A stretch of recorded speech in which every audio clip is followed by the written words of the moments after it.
procesos de mutuo acuerdo o retiro voluntario, entre otros, estarán alcanzados en cuanto superen los montos indemnizatorios mínimos previstos en la normativa laboral aplicable para el supuesto de despido sin causa. Entonces, ¿qué está diciendo? Está diciendo, la jurisprudencia dice que todo quedaría exento, pero ojo, para determinados sujetos, una parte va a estar exenta, otra parte va a estar gravada. ¿Para qué sujetos? Para quienes se desempeñen en cargos directivos y ejecutivos de empresas públicas y privadas, según lo establezca la reglamentación.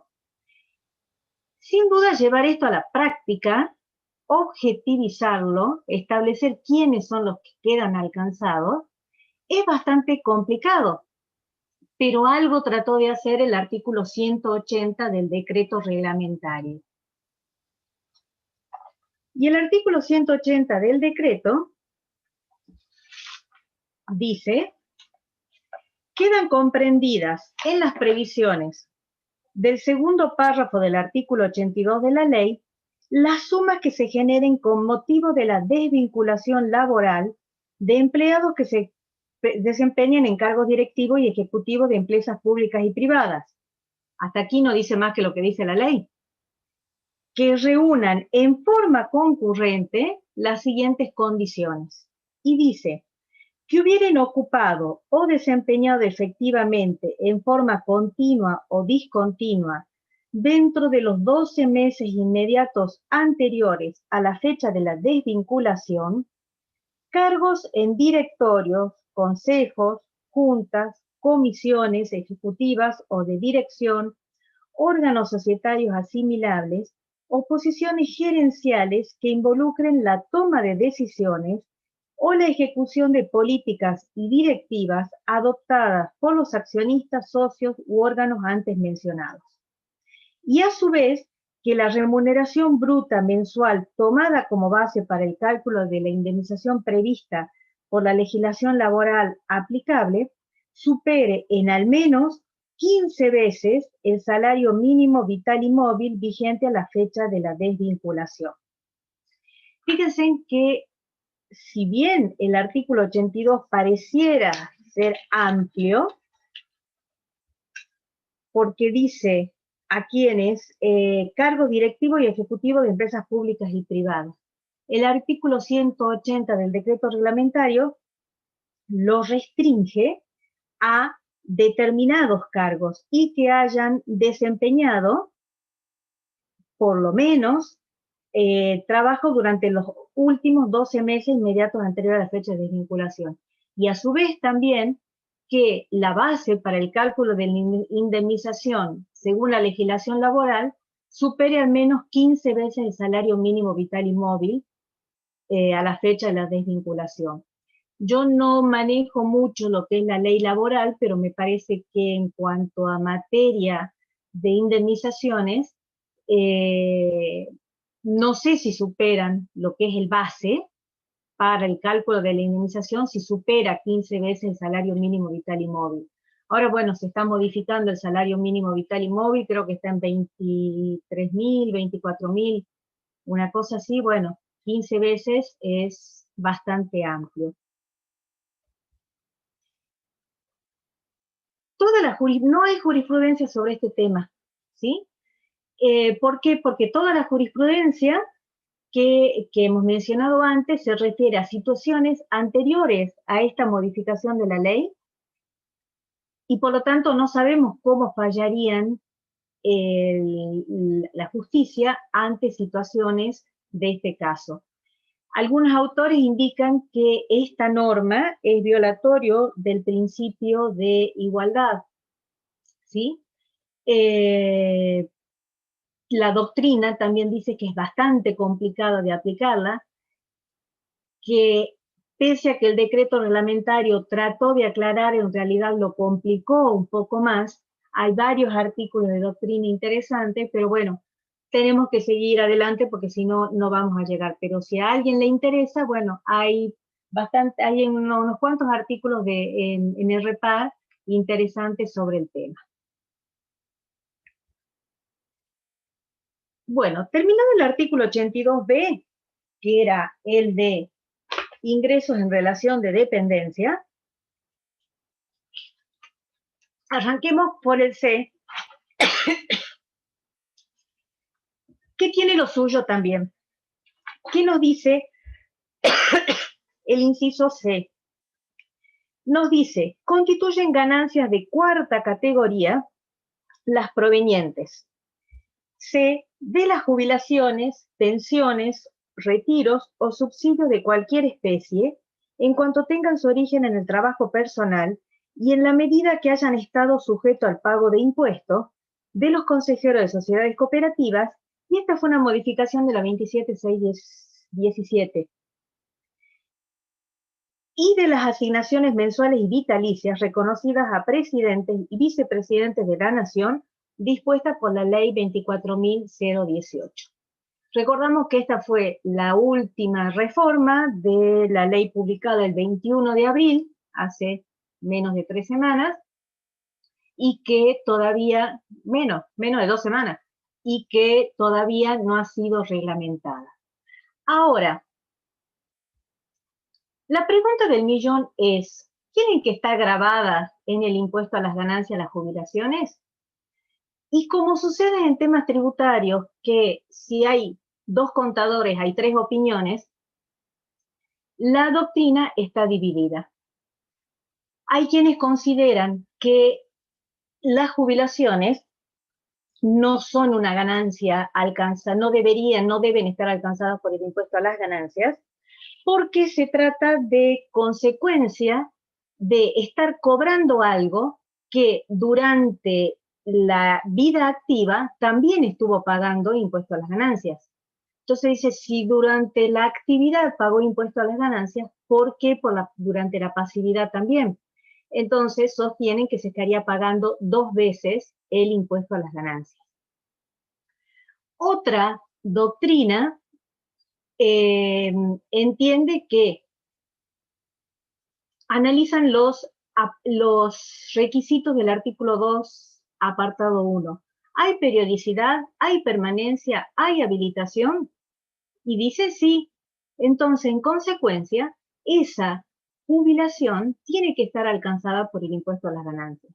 Eso es lo que dijo la Corte en la causa de Jean, Oscar Alfredo y otro del 10 de diciembre del 2013.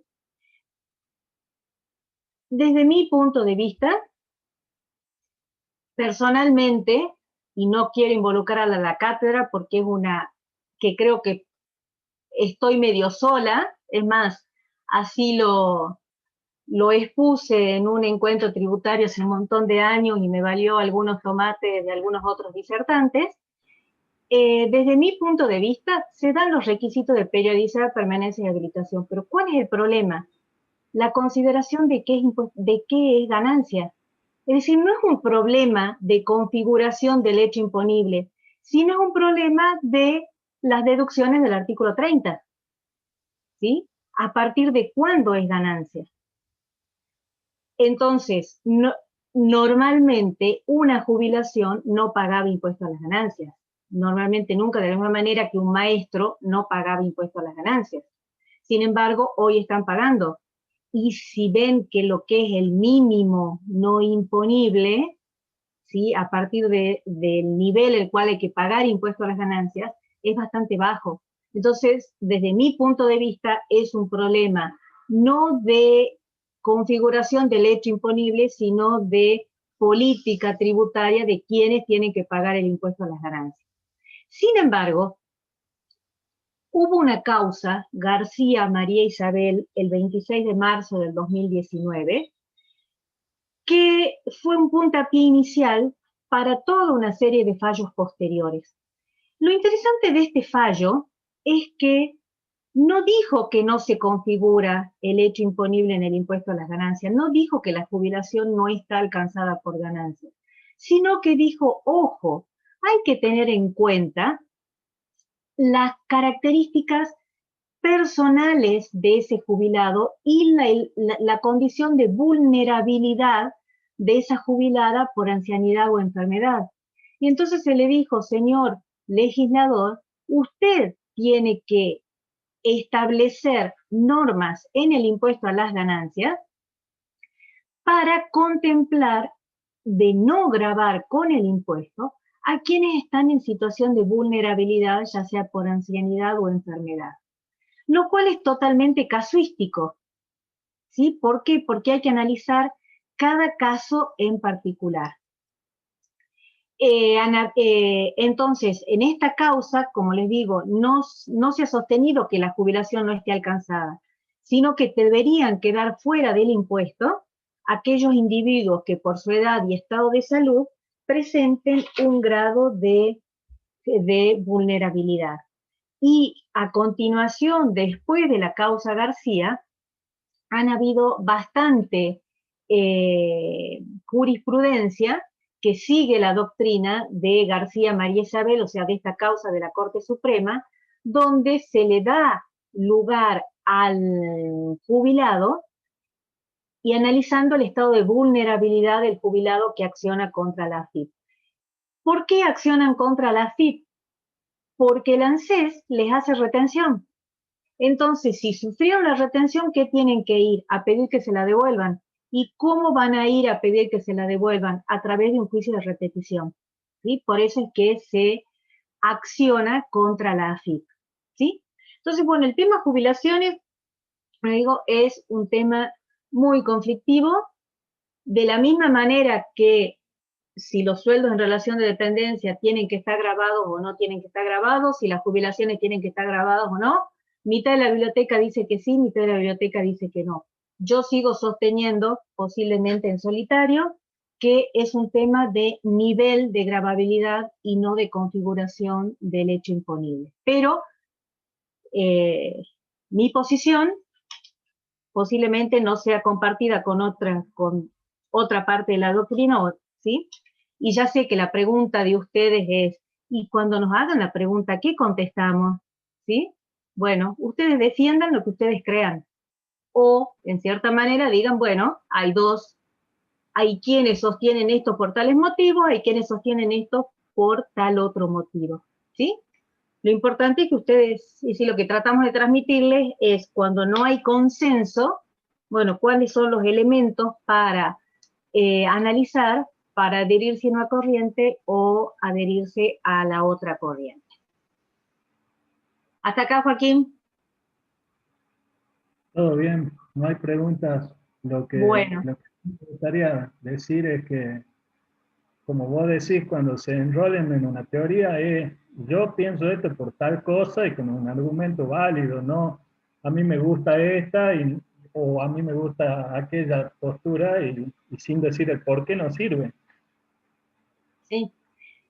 Hace muchos años cuenta la historia que, creo que antes que yo me recibiera inclusive, o sea que es prehistoria ya, que había un alumno que se presentó en un tribunal a rendir impuestos y que esbozó una teoría que no era compartida por el tribunal, pero la argumentó. Cuestión que cuando salió, después que me imagino que lo deben haber paseado de una punta a la otra, cuando salió estaba convencido que estaba reprobado, porque él dijo, yo tengo otra posición distinta. Bueno, sin embargo, el alumno estaba aprobado. ¿Por qué? Porque lo pudo justificar por qué su posición. ¿Sí? Entonces, bueno, si ustedes tienen otra interpretación, en la medida que se pueda defender, en buena hora. ¿Sí? Bueno, ¿qué más tenemos que tener en relación a este artículo 82, inciso C, en función de jurisprudencia? Perdón, de dictámenes, o sea, jurisprudencia administrativa. El subsidio por desempleo de la ley 24013 estableció que está gravado por impuesto a las ganancias.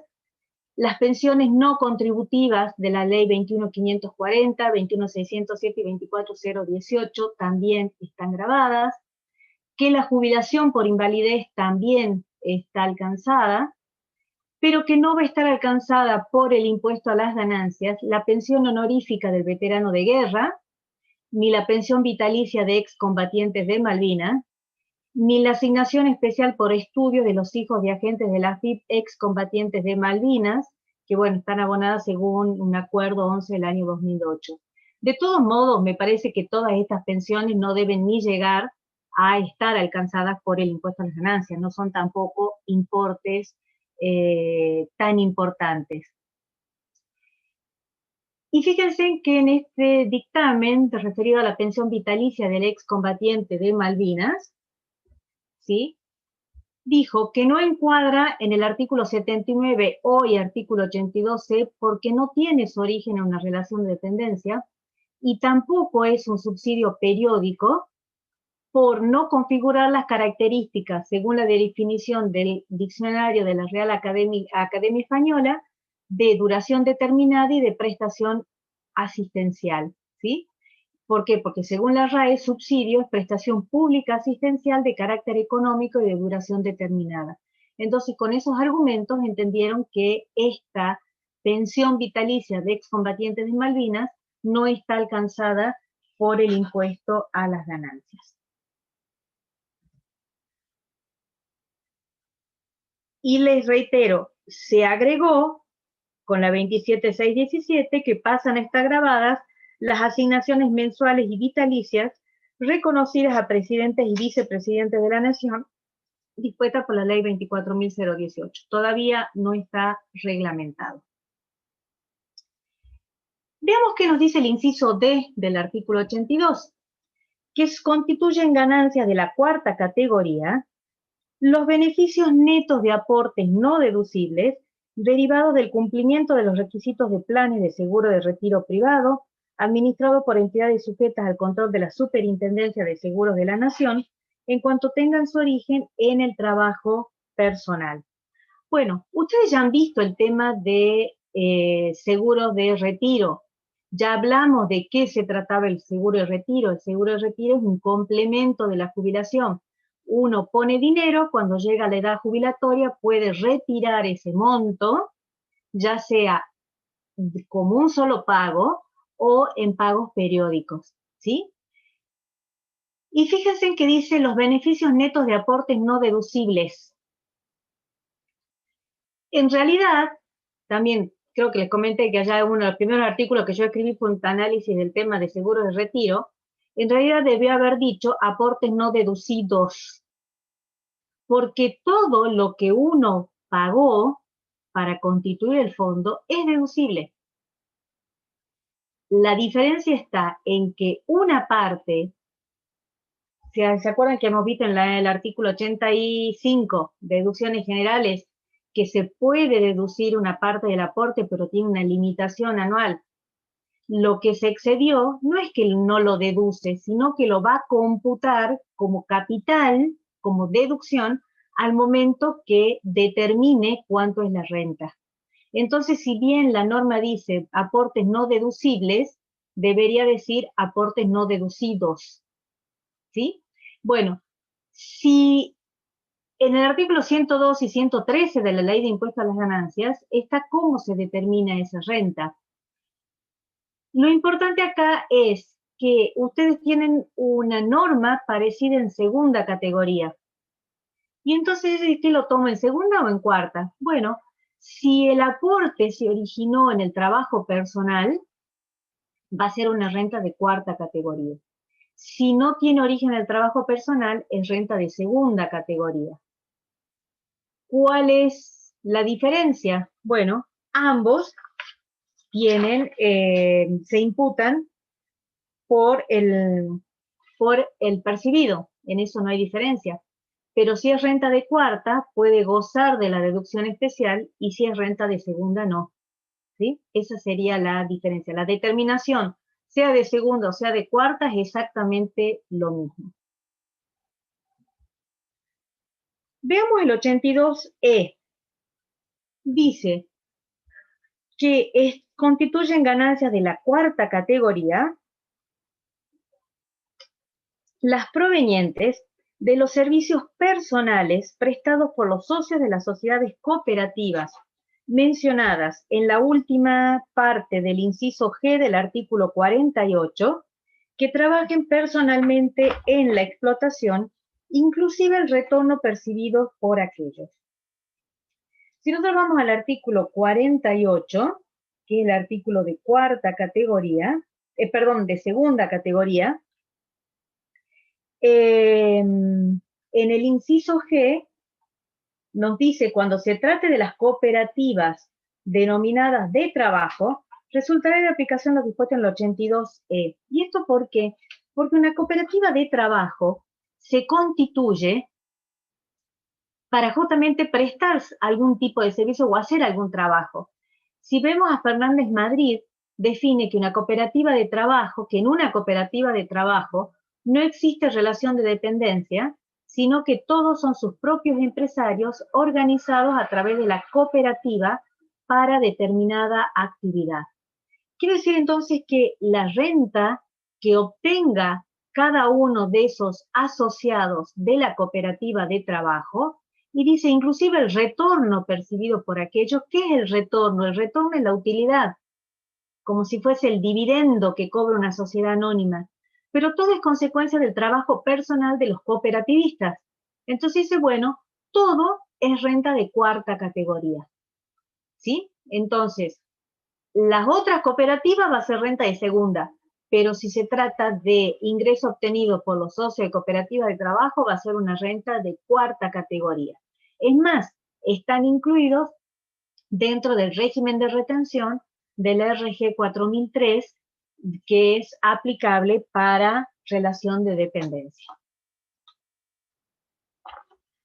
Bueno, entremos al F. ¿Vamos bien hasta acá? Bien, no hay preguntas. Bueno, veamos el 82F. Dice, constituyen rentas de cuarta categoría las provenientes, F, del ejercicio de profesiones liberales u oficios y de funciones de albacea, síndico, mandatario, gestor de negocios, director de sociedades anónimas y fiduciario.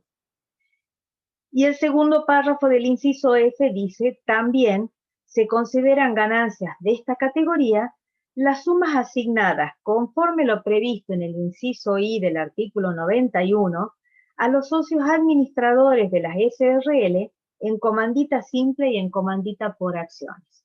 Porque, pues sí, en realidad lo incluyeron en un segundo párrafo para equipararlo al director de sociedad anónima, ¿sí? Que los vamos a llamar como administrador de sociedades. Bueno, entremos a analizar cada uno de estos sujetos incluidos dentro de este 82F. Y nos dice, el ejercicio de profesiones liberales. ¿Qué son las profesiones liberales? Bueno, son las que integran las carreras seguidas en centros universitarios que exigen para su desempeño estar habilitado por el respectivo título universitario. Contador, abogado, médico, dentista, ¿sí? Todos los que tengan un título universitario. Nos dice oficios. ¿Qué son los oficios? El diccionario de la Real Academia Española lo define como la ocupación habitual, por lo que estaría incluido dentro de este concepto cualquier tarea realizada de manera independiente o autónoma en forma personal, por ejemplo, músicos, artistas, es decir, ocupación personal o manual y habitual realizados por sujetos que no se encuentran en relación de dependencia, ¿sí? Bueno, con el tema de músicos y artistas, si tienen un título universitario, sería profesión liberal, pero entra dentro de lo mismo en cuarta. No es que por uno sí entra y por el otro no entra, no, igual está incluido. Pero de pronto el artesano, ¿sí? Está ejerciendo su oficio. Por ejemplo, bueno, el artesano ahí si está vendiendo cosas, me parece que es más tercera categoría, ¿sí? Pero posiblemente sea. En el caso del albacea, el albacea es quien ha sido designado por el testador o el juez para cumplir con la voluntad del fallecido y custodiar los bienes del mismo, ¿sí? Seguimos definiendo quién es síndico. Los síndicos son las personas que, siendo designados por la Asamblea de Accionistas, ejercen las funciones de fiscalización externa de la sociedad. Pero si no me equivoco, solamente pueden ser síndicos, contadores y abogados. ¿Sí? o sea que son profesionales, con lo cual si no estuviera esto, igual la actividad de síndico que es ejercida por la profesión liberal estaría alcanzada por el impuesto a las ganancias, o sea, las retribuciones. El mandatario es la persona que acepta de modo expreso o tácito el encargo que otra persona mandante le otorga para proceder en nombre y por cuenta de éste en uno o más asuntos, ¿sí? Es decir, cuando alguien tiene que realizar algo a nombre de otra persona y por eso reciba una retribución. Y el gestor de negocios es la persona que se encarga de asuntos ajenos para su diligenciamiento, trámite o ejecución. Por ejemplo,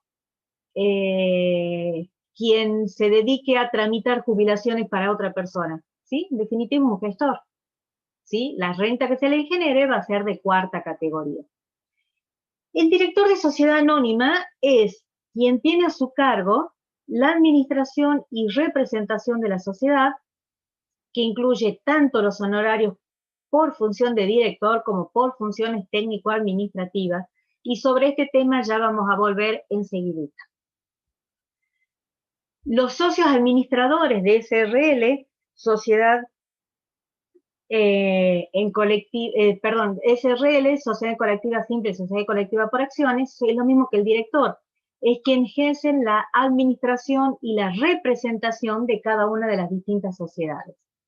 El fiduciario es el administrador de un fideicomiso, ¿sí? Que están definidos en el Código Civil y Comercial, en esos artículos, entre artículos 1666 y 1673 del Código Civil y Comercial.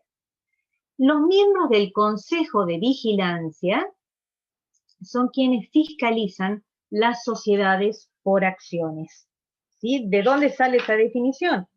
¿Sí? Porque fíjense que no está incluido, no sale de la ley, pero sí del 179 del decreto reglamentario, que dice, a los efectos de lo dispuesto en el inciso F del 82 de la ley, también se considerarán comprendidos en este los honorarios de los miembros del Consejo de Vigilancia y del órgano de administración de las sociedades anónimas simplificadas, establecida por la ley 27.349 y sus modificaciones, ¿sí?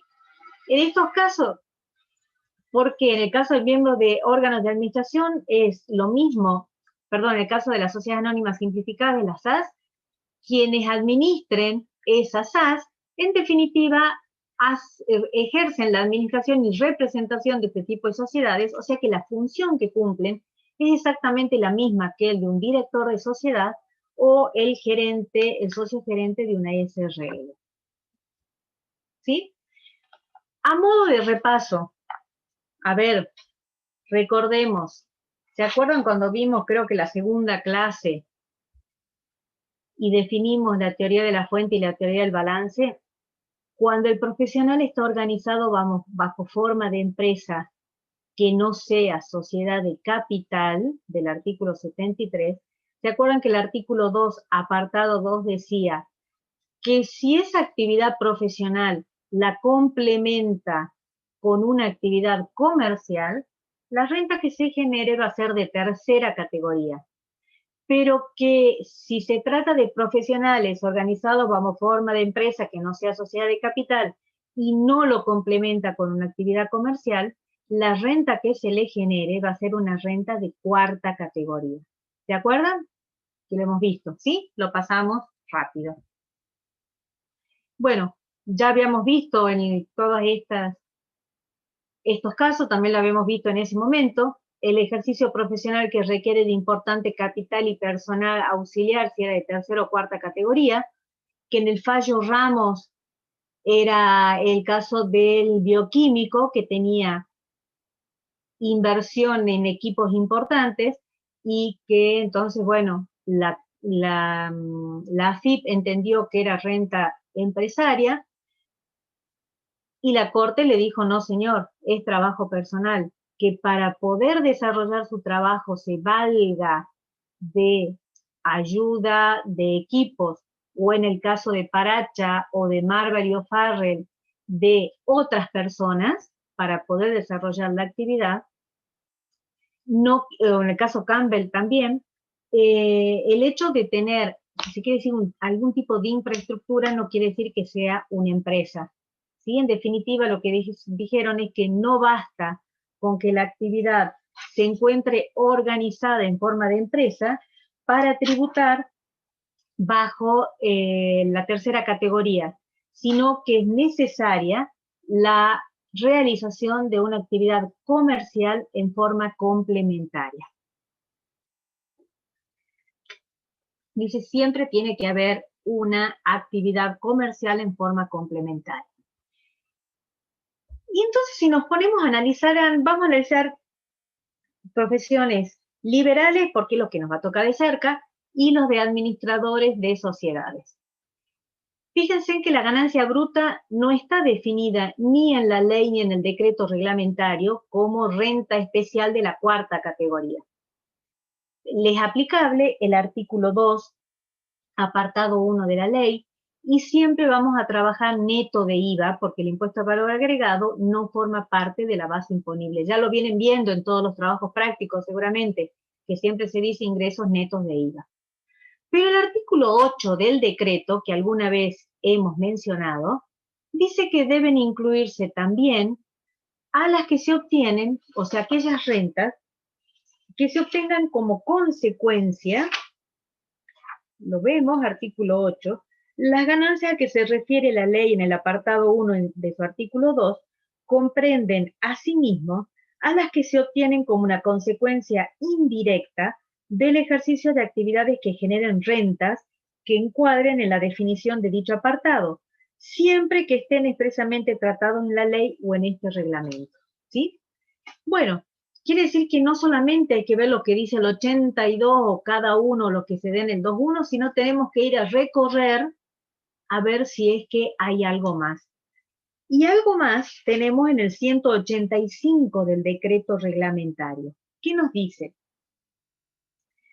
Los beneficios obtenidos a raíz de la transferencia de bienes recibidos en cancelación de créditos originados por el ejercicio de actividades comprendidas en los incisos F y G del 82, acá estamos en el F, constituyen ganancias generadas indirectamente por el ejercicio de esta, comprendido en el apartado 1 del artículo 2 del referido texto legal, siempre que entre la fecha de adquisición y la de transferencia no hayan transcurrido más de 2 años.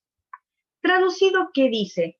Señor profesional, usted recibió en pago de honorarios un inmueble, supongamos, ¿sí? Habitual en quienes, nuestros primos hermanos, los abogados, ¿sí? Reciben un inmueble. Si usted, señor abogado, supongamos por una cifra de, por decirle, 1 millón de pesos, ¿sí? Si usted dentro del plazo de 2 años lo vende ese inmueble, el mayor valor que obtenga también va a ser una renta de cuarta categoría. A ver, recibió el inmueble en 1 millón. ¿El millón ese es una ganancia agravada de cuarta categoría? Y la respuesta es sí. ¿Por qué? Porque le pagaron sus honorarios en especie. ¿Se acuerdan que hay percepción ya sea en efectivo o en especie? Entonces, ese millón de pesos que recibió con un inmueble está alcanzado por impuesto a las ganancias, renta de cuarta categoría. Si dentro del plazo de 2 años lo vende, el mayor valor también va a estar alcanzado por impuesto a las ganancias, porque dice el 185 del decreto reglamentario que es una consecuencia indirecta del ejercicio de la actividad profesional. Supongamos que lo venden 1,5 millones, ¿sí? Bueno, supongamos que no hay inflación, nada, después vemos si se aplica o no se aplica. La actualización es otra historia. Lo recibió en 1 millón, lo vendió en 1,5 millones. Esos 500.000 pesos de diferencia también es una renta de cuarta categoría. Pero si lo tuvo 2 años y lo vende, ese inmueble va a estar alcanzado por impuesto a las ganancias cedular o el impuesto a las transferencias de inmuebles, como las generales de la ley, no por el artículo 185. Es decir, que si lo vende después de los 2 años, la venta de ese inmueble no le va a generar una renta de cuarta categoría, sino que, depende cuándo lo haya recibido, va a pagar ITI o va a pagar impuesto a las ganancias cedular, ¿sí? Esto es aplicable para cualquier tipo de bien, sea bien mueble o bien inmueble. Bueno, yo tomé como ejemplo un mueble, un bien inmueble. Supongamos que recibió un bien mueble, ¿sí? Si lo vende dentro de los 2 años, la diferencia va a estar alcanzada por impuesto a las ganancias como renta de cuarta. Si lo vende después de los 2 años, en principio va a quedar fuera del impuesto, salvo que ese bien recibido se hubiera afectado como bien de uso. Y si es un bien de uso amortizable, está grabado, pero no como consecuencia indirecta, sino por el 2 apartado 3 de la ley, el artículo 2 apartado 3 de la ley. ¿Sí? ¿Queda claro o hay alguna duda? A mí me quedó re claro, no sé a ella. Pregunten. No tengan miedo de abrir el micrófono y preguntar. Clarísimo, dice acá ¿Sí? Aranda María. Gracias. Bueno, entonces seguimos. Fíjense qué nos dice la jurisprudencia. Que la indemnización pactada por la actora y la contraparte por el distracto de contrato de prestación de servicios es una ganancia proveniente del trabajo personal y no es recuperación de capital. En la causa Duwin-Wadin del año 1997. Es más o menos lo que habíamos visto también, bueno, ¿se acuerdan cuando habíamos visto el caso del futbolista?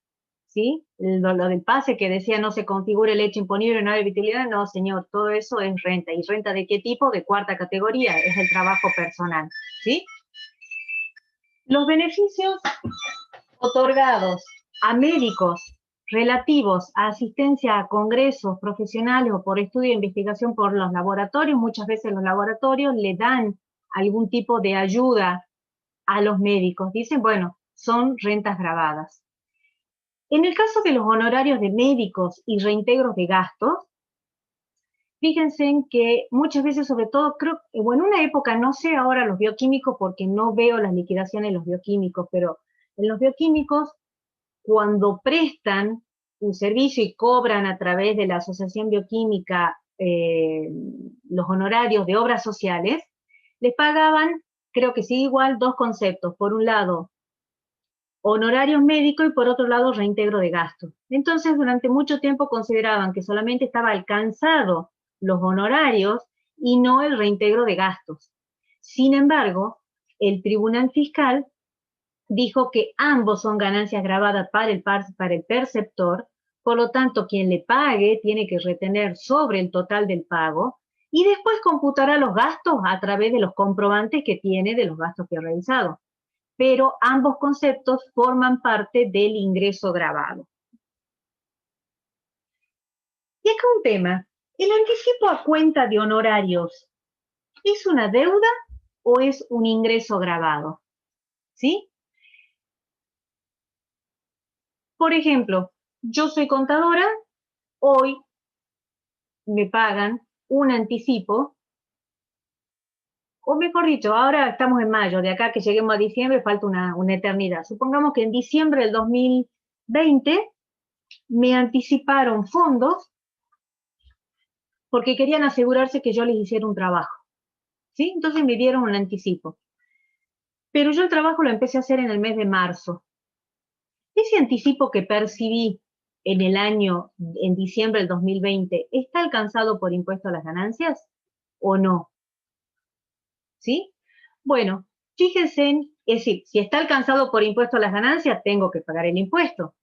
Si no está alcanzado por impuesto a las ganancias, pero entró la plata a mi patrimonio, es más, la pude haber gastado, entonces es una deuda que tengo yo con mi cliente. Bueno, fíjense en que esto fue lo que pasó en la causa Tinelli. A Tinelli le habían dado anticipos eh, a cuenta de futuros programas que tenía que hacer durante años siguientes. Y él no lo consideró en impuesto a las ganancias, ¿sí? Porque dijo, yo no empecé todavía. Pero sin embargo, para hacerla corta, la Cámara terminó fallando en contra porque le dijo, ya había un principio de ejecución de contrato. Y además, usted no podía dar marcha atrás. Si usted daba marcha atrás, tenía que indemnizar a la productora, etcétera, ¿sí? Con lo cual, nos tiró, en cierta manera, por la borda lo que nosotros decíamos, no, si no hay trabajo para que esté percibido, primero tiene que estar devengado, ¿sí? Pero bueno, hay que analizar cada uno de la situación particular. Fíjense que la doctrina también está dividida. De pronto acá tienen mención, bueno, de la época que salió el fallo, Martín Caranta, en práctica y actualidad tributaria de Repar, que considera que no está grabado, pero sin embargo Luis Comba, que es otro contador de Tucumán, en doctrina tributaria de Repar de marzo del 2011, considera que los anticipos a cuenta de honorarios están alcanzados por el impuesto. Hay que analizar cada caso en particular y qué es lo que dice el contrato, ¿sí? Me parece que como criterio general, si hay algún tipo de principio de ejecución de contrato y que no puede darse marcha atrás, entonces se configuraría ya la obligación, ¿sí? Por parte. Entonces, bueno, estarían grabados, pero hay que analizar cada caso en particular. Y lo último, de este punto, ¿no? El cobro con un cheque diferido, ¿es una deuda o un ingreso grabado? Es decir, yo hoy, o mejor dicho, volvamos a diciembre del 2020, 28 de diciembre del 2020, me pagan mis honorarios con un cheque diferido a enero del 2021. ¿Esa renta la declaro en el año 2020 o en el año 2021? ¿Y qué tengo yo hasta el año 2021, hasta enero del 2021? Lo que tengo una promesa de pago, porque en definitiva, un cheque diferido no es más que un pagaré, ¿sí? Yo hasta enero no puedo ir al banco y cobrarlo. Es un crédito que tengo en expectativa. Entonces, no va a haber gravabilidad en el año 2020 porque el vencimiento del cheque diferido es en el año 2021. Ahora, Profesora, disculpe. sí, Y en el mismo supuesto, si yo lo descuento el cheque, yo entiendo que si se descuenta el cheque tampoco hay percepción, que vas a tener porque es algo una comercial, deuda digamos. y un crédito. ¿Por qué? Porque si vos te vas al banco el día 10 de enero, que era el día que tenías que ir a cobrarlo y no había fondos, ¿sí? Y no lo Claro, pudiste cobrar, igual tenés que, dicho en términos académicos, levantar el muerto del descuento que hiciste, claro, ¿sí? sí, sí, sí, Entonces sí. entendemos que por más que se haya descontado, no habría, no habría percepción. Hay quienes entienden que sí, nosotros interpretamos que no. Ahora, si yo a mí el 28 de diciembre me dice mi cliente, contadora, pase por la empresa, acá tiene su cheque, y el cheque tiene fecha 28 de diciembre, y yo no paso hasta el día 31, ¿hay percepción o no hay percepción? Y la respuesta es sí, ¿sí? Porque ya fui yo que no quise ir a buscarlo. O de pronto tengo el cheque el 23 de diciembre, me dijeron, contadora, pase a buscar su cheque, tengo el cheque en la mano y yo, porque había mucha gente, porque no tenía ganas de ir, porque no conseguí turno, por lo que sea, no fui a cobrarlo al banco. ¿Hay percepción? Sí, ya está disponible, se da la percepción. ¿Sí? Bien. Bueno, entremos en un tema muy interesante, por lo menos a mí me gusta. Los honorarios de administradores de sociedades. Cuando hablamos de administrador de sociedades, acá estamos hablando tanto del director de sociedad anónima, del socio gerente del SRL, del administrador de la sociedad en comandita simple, en comandita por acciones, el de las sociedades simplificadas, es decir, de cualquier tipo de sociedad, ¿sí? Estos sujetos pueden desarrollar dos tipos de actividades, o dos tipos de funciones pueden desarrollar en la misma empresa.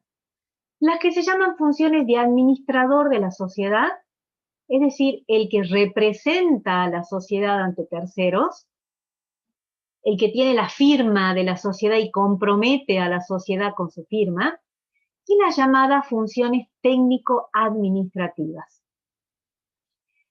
Por ejemplo, un contador público es director titular de una sociedad anónima. Si es director titular de una sociedad anónima, ¿qué está ejerciendo? La función de administrador de la sociedad. Pero además, en vez de ir a buscar a Joaquín Hayes y contratarlo como gerente general, supongamos gerente de administración, dijeron, Miriam Campastro la contrata a usted también como gerente de administración. ¿Por qué? Porque soy contadora. Entonces, esa actividad de gerente de administración es una función técnico-administrativa. Lo podían haber contratado a Joaquín, lo podían haber contratado a cualquiera de ustedes. Bueno, decidieron contratarme a mí, que también soy directora. Esa función técnico-administrativa se puede desarrollar de dos maneras, en relación de dependencia o de manera independiente mediante facturación a la empresa. Cualquiera sea la actividad que desarrollo en la sociedad, se van a generar rentas de cuarta categoría. Entonces me va a decir, ¿para qué viene hace 5 minutos hablando de la diferencia entre administración de sociedad o función técnico-administrativa? Porque el tratamiento en impuesto a las ganancias es distinto. Si bien son rentas de cuarta categoría, para el perceptor, es decir, para Miriam Campastro, el honorario como administrador de sociedad va a tener un tratamiento y el ejercicio de funciones técnico-administrativas va a tener otro tratamiento tributario, ¿sí?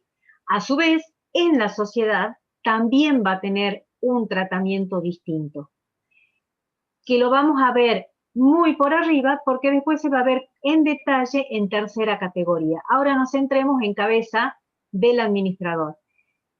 Y ya les anticipo, nos encanta pedir este tema en los exámenes finales. ¿Cuál es el tratamiento en cabeza del administrador y en cabeza de la sociedad? Y los parciales también, ¿sí? Obviamente. Bueno. Los honorarios por funciones de administrador propiamente dicha son definidos por quién, por la asamblea de accionistas o por la reunión de socios, ¿sí? Responden a una liberalidad de la asamblea respecto de los resultados y es exigible por el beneficiario únicamente cuando la asamblea o la reunión de socios lo aprueba, ¿sí? Generalmente, estos honorarios por funciones de administrador es una retribución a la gestión realizada, de manera tal que si la sociedad ha tenido una buena gestión, la retribución va a ser más interesante. Si la sociedad no ha tenido una buena gestión, bueno, no va a tener tan buena retribución. Que además está totalmente vinculado también con la Ley General de Sociedades. ¿Te acuerdas que en la Ley de Sociedades tienen artículos que definen de qué manera digamos, cuándo, qué límites hay para la asignación de honorarios de administradores, etc. En cambio, los honorarios por funciones técnico-administrativas comprende aquellas retribuciones que los administradores pueden percibir por otros conceptos, sueldos, honorarios, profesionales, que van a reconocer su origen en la prestación de un servicio y no en la decisión de la asamblea o la reunión de socios. Es decir, es la contraprestación por prestarle un servicio a la sociedad que no es el de representación de la sociedad. Las funciones técnico-administrativas, ha dicho alguna vez la Cámara, son aquellas que excediendo las tareas propias de la dirección general de una sociedad anónima resultan ser más propias del ámbito del gerenciamiento, ¿sí? Les vuelvo a decir, Miriam Campazzo es director de la sociedad anónima, va a obtener honorarios por la función de administrador, pero también hago el trabajo de gerente de administración porque no quisieron contratar a otra persona. Entonces, ese trabajo de administrador, perdón, de gerente de administración lo podría haber hecho yo o cualquier otro. Bueno, esas son funciones técnico-administrativas. Por mi trabajo de gerente de administración, por mi servicio me pagan. ¿Cómo me pagan? O en relación de dependencia o mediante honorarios profesionales. Y acá es donde empiezan las diferenciaciones. Y paren las antenitas. Los honorarios del administrador en cabeza de la sociedad es deducible, pero tiene limitaciones. Y en cabeza del administrador, una parte está grabada y otra parte puede no estar grabada. Y una tercera parte también puede estar grabada. ¿Sí? A ver, ¿cómo es eso? Ya lo vamos a ver después con números. Parece complicado, pero no es tanto. Entonces, lo que la sociedad deduce va a estar grabado en cabeza del administrador. Lo que la sociedad no puede deducir va a ser, en principio, no computable para el administrador, pero ya vamos a ver que tiene un límite. Y el límite es la base imponible de impuesto a las ganancias de la sociedad. En cambio, los honorarios o sueldos por funciones técnico-administrativas son deducibles para la sociedad sin limitación, salvo razonabilidad. Eso no tienen que olvidar, porque la jurisprudencia todo lo que dicen es salvo razonabilidad. ¿Por qué? Porque si a mí me están pagando por mi actividad de gerente de administración, por decirle 500.000 pesos por mes, y a un tercero le pagarían 100.000, quiere decir que me están pagando un poco más que lo que sería normal y habitual, excede la razonabilidad. Y el fisco va a entender que en realidad están encubriendo honorarios de administrador que están sujetos a limitación. ¿Sí? Entonces, bueno, hay que tener en cuenta la razonabilidad. Sería lo que se le pagaría a un tercero por la misma actividad. Y para quien lo percibe, va a estar totalmente alcanzado por el impuesto a las ganancias. Hay un dictamen 45 del año 2002 que analiza muy bien todo este tema y va un poco más allá y analiza también lo que es en el impuesto al valor agregado, que no es de esta materia, ¿sí? Pero lo importante es que hasta este momento ustedes tengan en claro que hay que diferenciar los honorarios de administrador de los honorarios de funciones técnico-administrativas.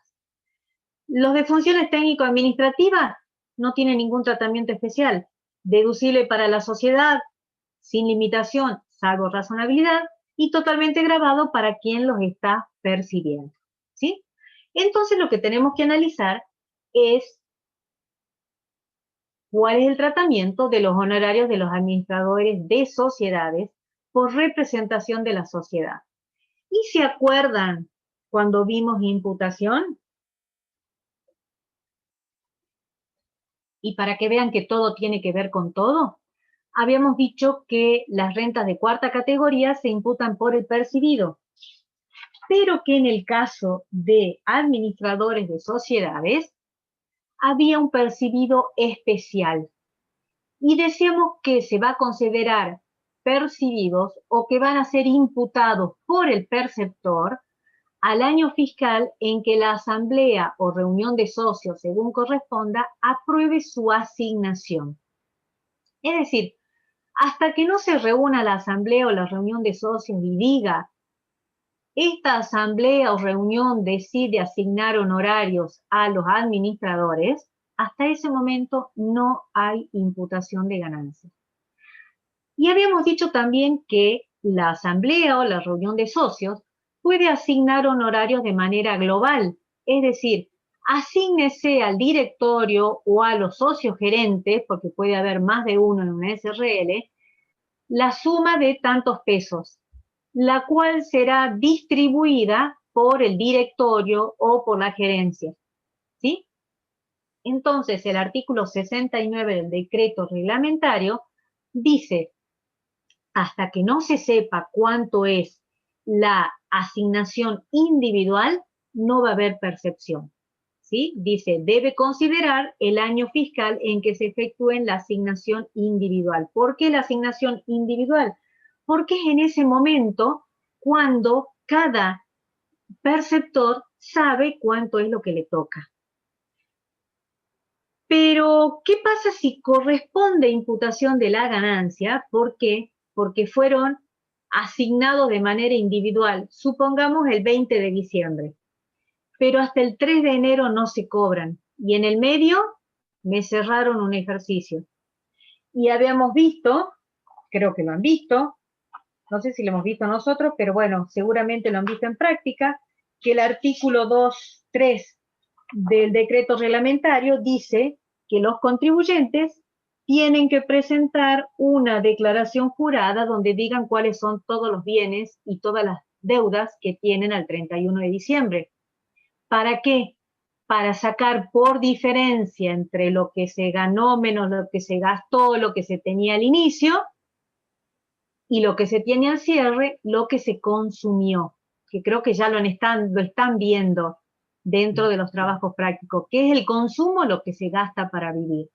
Entonces, si yo estoy imputando una ganancia, la ganancia lo voy a imputar, si recuerdan el cuadro de justificaciones patrimoniales, en columna 2, o la columna de la derecha, ¿sí? Si yo lo cobré, ¿qué puedo haber hecho con ese dinero? O me compré otro bien, o me lo gasté, o lo tengo en dinero bajo el colchón, o en caja de ahorro, o cuenta corriente, supongamos, ¿sí? Lo tengo en el patrimonio al cierre, o me lo gasté dentro del consumo.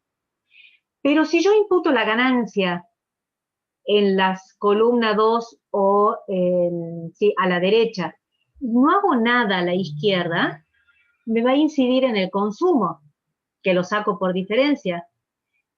Y yo lo cobré hasta el 31 de diciembre, si estoy diciendo que me lo asignaron el 20 de diciembre y lo cobré el 3 de enero. La respuesta es no. Entonces, ahí tengo que declarar dentro de mis bienes al 31 de diciembre un crédito, ¿sí? Para indicar que esa ganancia todavía no se cobró. Esta es la única excepción, creo que es la única, de la imputación de una ganancia por el percibido y que exista un crédito.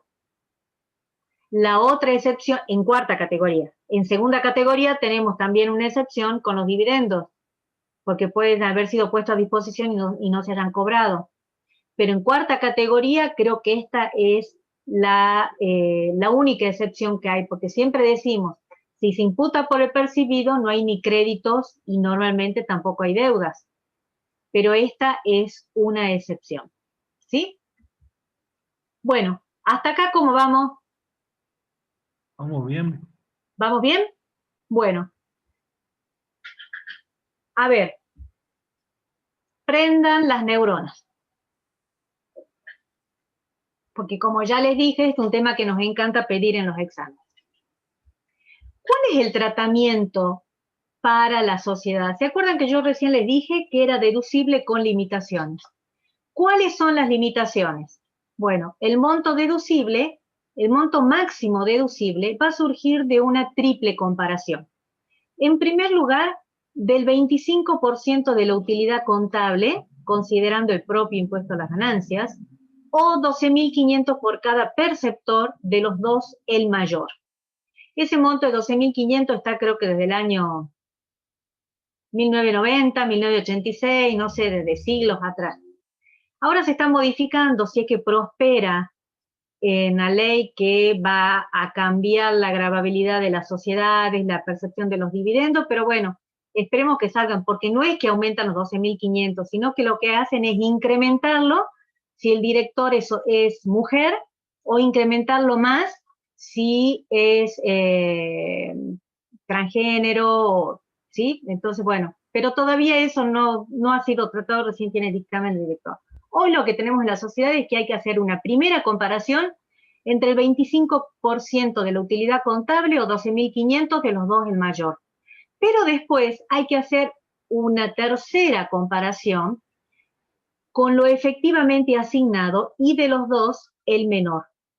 Pero para que la sociedad pueda deducir este monto en concepto de honorarios de directores, se tiene que haber cumplido con las obligaciones previsionales del director, del administrador de la sociedad.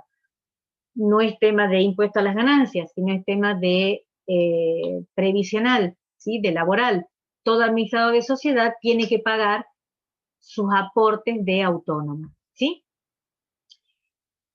Y decíamos, de la misma manera que para el perceptor van a ser imputados al año fiscal en que hayan sido asignados de manera individual, en cabeza de la sociedad van a ser deducibles, y acá se abren dos posibilidades. Depende cuándo hayan sido asignados, se van a poder deducir por el ejercicio al que corresponden los honorarios, o se van a poder deducir en el ejercicio en que se efectuó la asignación. A ver,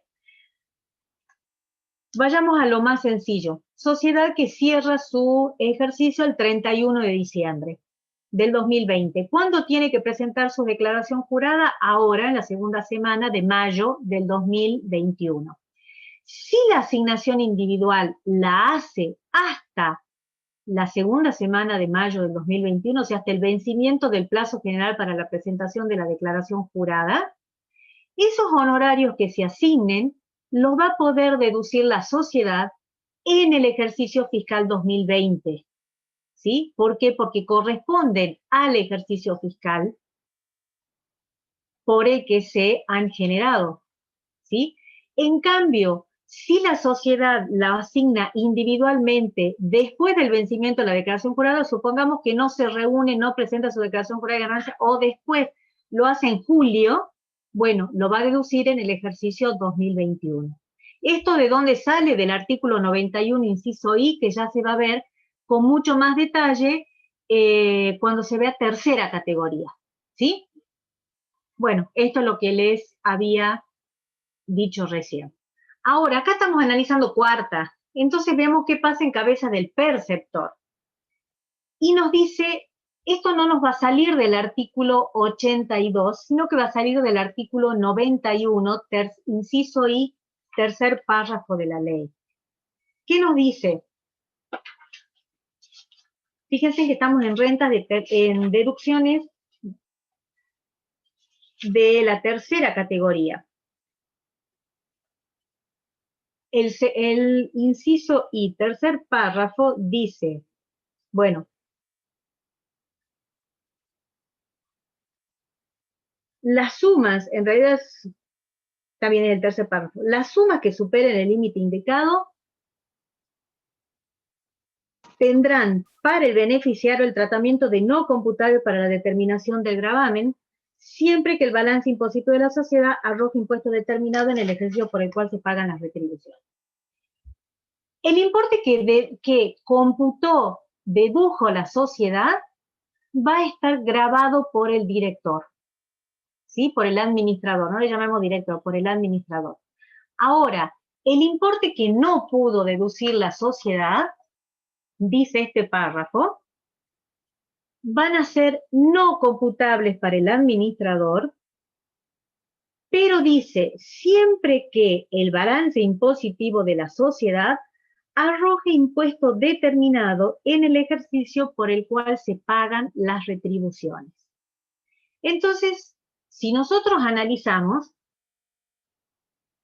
en crudo, digamos, este artículo nos dice, perfecto, Como siempre se trata de hacer situaciones espejo entre lo que sucede para quien deduce y lo que sucede para el que graba, lo que dedujo la sociedad es grabado para el que percibe, para el administrador. Y lo que no pudo deducir la sociedad dice que va a ser no computable para el director porque ya pagó impuesto a las ganancias en cabeza de la sociedad. Por eso es que dice siempre que la sociedad pague impuesto a las ganancias o arroje impuesto determinado. Pero resulta que el impuesto determinado puede ir desde 1 centavo hasta una cifra infinita. Y entonces basta que la sociedad determine 1 centavo para que todo el excedente, o sea, lo que la sociedad no pudo deducir, quede no grabado en el impuesto. Si la sociedad determina 1 centavo de impuesto, quiere decir que no tiene base imponible, prácticamente. Y entonces hay una parte de renta que no pagó impuesto a las ganancias, ni en cabeza de la sociedad, ni en cabeza del administrador. Por eso es que el artículo 223 del decreto reglamentario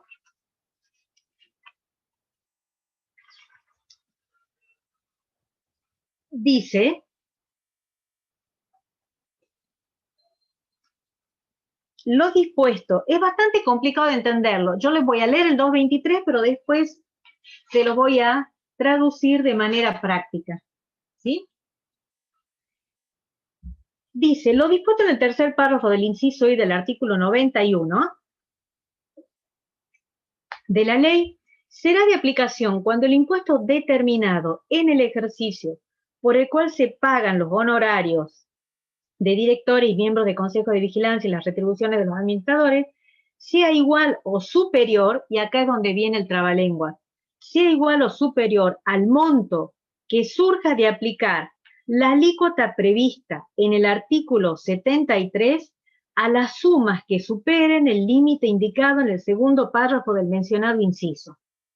La verdad que es bastante complicado interpretar, porque ¿qué está diciendo? En definitiva, usted tome al excedente la alícuota del artículo 73, o sea, la de ganancias, compárelo con la base imponible y el excedente es lo que, perdón, hasta la base imponible va a ser lo no computable. Pero lo dice en un término complicado, porque dice, sea igual, va a ser no computable cuando sea igual o superior, perdón, lo grabado, la parte grabada, porque es lo dispuesto en el tercer párrafo, va a ser cuando sea igual o superior al monto que surja de aplicar la alícuota prevista a las sumas que superen el límite indicado en el segundo párrafo del mencionado inciso. Si lo traducimos más fácil, es decir, el importe no deducido por la sociedad va a ser no computable para el administrador en la medida que ese importe que se pretende tomar como no computable haya tributado impuesto a las ganancias en cabeza de la sociedad. En definitiva, hasta la base imponible de la sociedad va a ser no computable. Lo que exceda va a ser computable en cabeza del administrador. No se rasguen la cabeza, ya lo vamos a ver con números. Quiere decir entonces que para poder saber cuánto es computable y cuánto es no computable, se necesitan datos sí o sí de la sociedad. ¿Qué vamos a necesitar? El monto asignado y la fecha de asignación. ¿Y qué es lo que necesito? La fecha de asignación individual. Vamos a necesitar cuál es el importe deducido por la sociedad, cuánto es el impuesto a las ganancias determinado por la sociedad, o, más fácil, cuál es la base imponible y sujeta a impuesto de la sociedad, ¿sí? Y si se tienen varios administradores, debe analizarse la situación de manera integral, es decir, que no es que cada uno tiene que ver cuánto es la base imponible de la sociedad y tomar cada administrador una base imponible, no, sino que es en el conjunto de administradores. Veamos con un ejemplo muy sencillo. Es una sociedad anónima que cierra ejercicio el 31 de diciembre, hay asamblea que el 15 de abril del 2021 asigna 40.000 pesos al único titular de la sociedad, que la sociedad dedujo 18.000 pesos, que el impuesto a las ganancias determinado por la sociedad fue 8.400, sobre una base imponible de 28.000 pesos. Entonces, ¿qué es lo que proponemos como solución? Sabemos que lo que la sociedad dedujo está grabado en cabeza del administrador, ¿sí? Entonces, los 18.000 que la sociedad dedujo, ahí no hay ningún tipo de discusión, grabado en cabeza del administrador. La pregunta es el excedente. ¿Cuánto es lo que le asignaron al director? 40.000. ¿Cuánto es lo que dedujo a la sociedad? 18.000. ¿Cuánto es el excedente? 32.000. ¿Y qué hago? Bueno, si voy a lo que dice la ley, yo diría los 32.000 van a ser no computables. Pero el decreto reglamentario, ¿cuál era? El 223, antes del 142, el 223 dice, ojo, hasta el límite de la base imponible del impuesto a las ganancias. Entonces digo, bueno, ¿cuánto es el excedente? 32.000. ¿Cuánto es la base imponible de impuesto a las ganancias de la sociedad? 28. Quiere decir entonces que 28.000 van a ser no computables para el administrador. ¿Sí? Perdón, acá son 14.000, no son 4.000. Es 22.000 la diferencia. Perdón, 22.000. Entonces, a ver, permítame que lo cambie ya.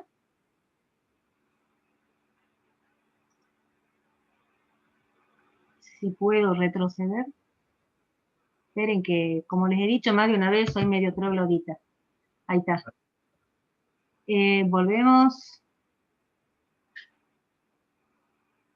Entonces, de los 40.000,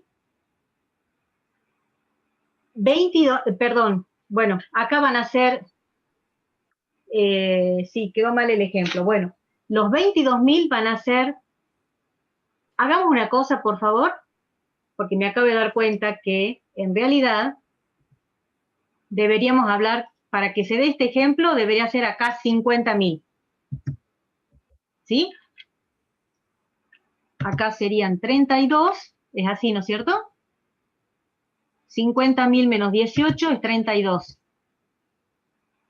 ¿Es así? Sí. Y acá 32, la base imponible es 28, ahora sí. Perdón. Esto de no ser con Excel, estamos absolutamente dependientes del Excel. ¿Sí? Perdón, les pido disculpas, ya les voy a subir el material corregido. Si no lo corrijo ahora, no lo iba a corregir. Entonces, supongamos que de los 50.000 teníamos 32.000 de excedente. 18.000 dijimos que está grabado, 32.000 tenemos que ver. Entonces, dijimos de los 32.000, 28.000 es la base imponible de la sociedad, por lo tanto son no computables. Pero el excedente entre los 32 y los 28 son 4, van a ser computables por exceder la base imponible de impuesto a las ganancias de la sociedad. ¿Sí? Discúlpenme que les mezcle los números. ¿El concepto queda entendido? Muy claro ahora. ¿Sí? Bueno. Sí. ¿Qué pasa con aquellos montos que se le anticipan al director? ¿Por qué? Porque el director tiene que vivir mes a mes. ¿Sí? Normalmente no puede esperar a que ver, bueno, si la sociedad le asigna honorarios o no. Entonces le va dando anticipos. Entonces, si la retribución del administrador está supeditada a decisión de la asamblea o reunión de socios, los importes percibidos a cuenta no son una ganancia gravada, sino que son una deuda que tiene con la sociedad. En consecuencia, va a tener que imputar como una deuda en ese cuadro de bienes y deudas que arma al 31 de diciembre en el cuadro de justificación de variaciones patrimoniales. ¿Por qué? Porque gastó la plata o compró bienes, pero no está declarando una ganancia. Por lo tanto, está debiendo esos fondos como que se los hubieran prestado. ¿Sí? Bueno, ¿cómo vamos hasta acá con los honorarios de administrador? ¿Llegamos bien hasta acá? Yo entiendo que sí. ¿Alguna pregunta o quedaron totalmente mareados? Está bien, ¿Sí? profe. ¿Sí? Bueno, seguimos entonces. O ya se han dormido, no sé, la otra alternativa. En el inciso G, volvemos al artículo 82, nos dice que están alcanzados los ingresos derivados de las actividades de corredor, viajante de comercio y despachantes de aduana. ¿Quién es el corredor? Es el auxiliar, agente auxiliar de comercio que autónoma, profesional y parcial o imparcialmente aproxima la oferta y demanda para facilitar o promover la celebración de negocios. El viajante de comercio son los sujetos que se desempeñan en forma habitual para uno o varios empleadores, concertando o gestionando ventas fuera del establecimiento principal. Creo que hoy cada vez están más en vía de extinción porque desde que se usa todas plataformas informáticas, el viajante de comercio como que ha quedado medio desactualizado. Y los despachantes de aduanas son los sujetos que intervienen en los trámites tendientes a la obtención del despacho a plaza y otras tareas vinculadas con la importación y exportación de mercaderías. Bueno, las rentas que se les generan a estos sujetos son rentas de cuarta categoría. No hay, digamos, que demasiado que analizar. Sí, tenemos acá el tema de viáticos. Fíjense en el tercer párrafo del artículo 82 de la Ley de Impuesto a las Ganancias, que es un párrafo que se incorporó por la Ley 27346 y con vigencia a partir del año 2017.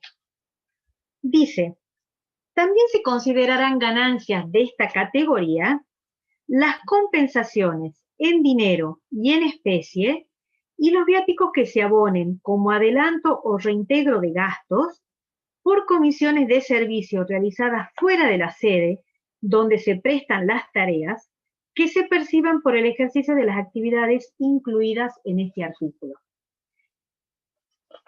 Fíjense que por muchos años, yo decía el artículo 82, cuarta categoría, era algo muy sencillo, se terminaba en el inciso G, y después empezaron a agregar todos los demás apartados, todos los demás párrafos. Este es uno que fue agregado. Quiere decir que todo lo que se perciba como compensación o viático también es ganancia gravada. Después vamos a ver si se puede deducir algo o no, ¿sí? Pero para eso tenemos que definir qué es viático. Y podemos definir a los viáticos como la suma de dinero que se le entrega al empleado para soportar ciertos gastos que le impone su trabajo fuera de la empresa. De acuerdo al artículo 106 de la Ley de Contratos de Trabajo, es remuneración, excepto en la parte efectivamente gastada y acreditada por medio de comprobantes. Y fíjense en que forman parte de la base de cálculo del impuesto a las ganancias en la medida que excedan las sumas que se admiten como deducción según el artículo 86, inciso E de la ley y el propio artículo 82. Ustedes ya han visto en clase teórica las deducciones del artículo 86, ¿no es cierto? Del 86 hasta 90, ¿sí? Entonces ya van a saber de qué estamos hablando. Entonces, en principio, lo que paga el empleador en concepto de viáticos va a estar alcanzado por impuesto a las ganancias. Pero el mismo artículo 86, vamos al 86 y después volvemos al 82. Porque el 86 nos dice de las ganancias de las categorías primera, segunda, tercera y cuarta, y con las limitaciones de esta ley se podrán deducir los gastos de movilidad, viáticos y otras compensaciones análogas en la suma reconocida por la Administración Federal de Ingresos Públicos. ¿Sí? Y nos dice con las limitaciones de esta ley.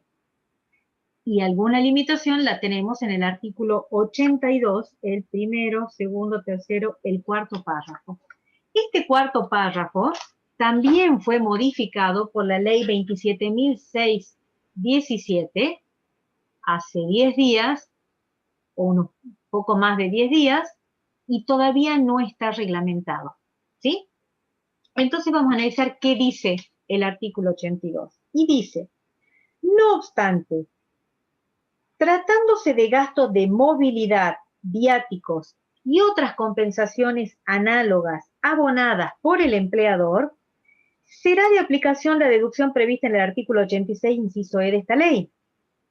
Y fíjense, en los importes que fije el convenio colectivo de trabajo correspondiente a la actividad de que se trate, o de no estar estipulado por convenio, los efectivamente liquidados de conformidad con el recibo o constancia que a tales fines provea este al empleado, el que no podrá superar el equivalente al 40% de la ganancia no imponible establecida en el inciso A del artículo 30 de la presente ley.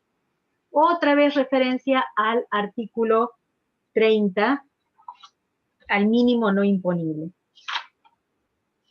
Fíjense que la redacción es más o menos similar a lo que decía antes.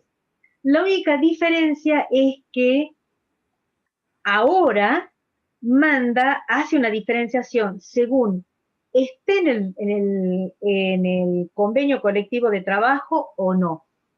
Y la duda que surge acá es cuando habla del 40%, es si se refiere a todos los viáticos o solamente a los que no estén fijados por el convenio colectivo de trabajo.